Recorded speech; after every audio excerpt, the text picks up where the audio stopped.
Бұрынғы уақытта іскер азамат серіктеспен араға адам салмай танысу мүмкін емес болатын.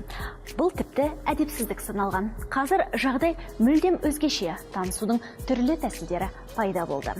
Армысыздар, эфирде этикет бағдарламасы. Бүгін біз танысудың іскерлік ережелер жайында баяндаймыз.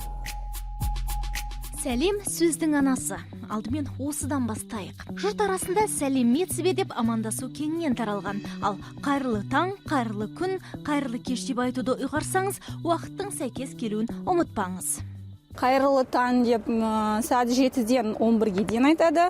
Қайырлы күн деп 12-ден 5-ге дейін айтады. 6-дан 12-ге дейін қайырлы кеш. Қайырлы таң деп, мысалы, таңертең 7-ден 9-ға дейін қайырлы күн деп, 12-ден кешкі 5-ге дейін ары қарай қайырлы кеш деп айтуға. Таңғы сағат 6-дан сағат таңғы 10-ға дейін айтады. Қайырлы күн деп сағат 10-нан 6-ға дейін айтады. Түнгі түннен таңға дейін қайырлы түн болып айтылады. Әдетте түскі 12-ге дейін қайырлы таң деп айту қате емес. Қайырлы күн деп ымырт үйірілгенше, яғни сағат 18:00-ге дейін айтылады. Содан кейін ғана қайырлы түн деуге болады. Шын мәнісінде кездесулер қол алысусыз өтпейді. Қол алысу дәстүрге айналған әдет.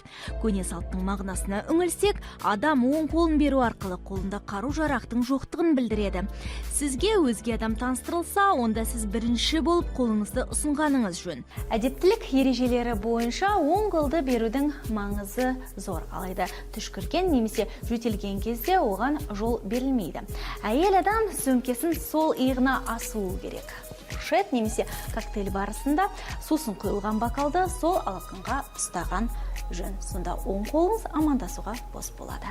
Әйел адамның қолғабы жүн немесе теріден жасалмаған жағдайда қол алысу кезінде оны шешудің қажеті жоқ. Ер адамдарда қолғабын шешпесе болады. Алайда амандасатын адам шешкен жағдайда соның әрекетін қайталаған абзал. Қос қолғапты да шешу артық емес. Алайда ТМД мен батыс елдерінде қабылданған амандасу дәстүрі бойынша барлық жерде бұлай жасау орынсыз. Да, по работе довольно... Жұмыс бабымен шығыс елдерінің тұрғындарымен жиі кездесемін. Арасында Жапония, Қытай, оңтүстік, шығыс Азия мемлекеттерінің өкілдері бар. Амандасқан кезде басымызды изейміз. Өйткені шығыс мәдениетінде қол алысу дәстүрі жоқ.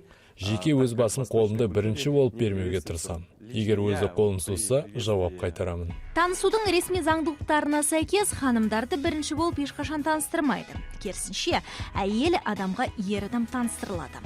Бірақ бұл тәртіпке бүгінгі заманда бизнес өз өзгерістерін енгізді. Қазір таныстыру мәдениетінде жыныстық ерекшеліктер екінші қатарға ысырылған.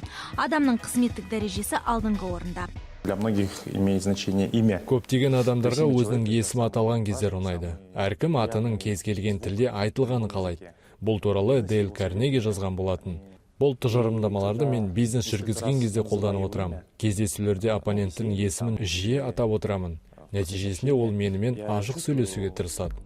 Ал іскери ортада кабинетке кірген қызметкерді егер оның лауазымы жоғары болса, тұрып қарсы алады. Түскі асқа немесе іскерлік кездесуге кешіккен жағдайда жиі кездесетін келесі қателіктерді қаперге алыңыз.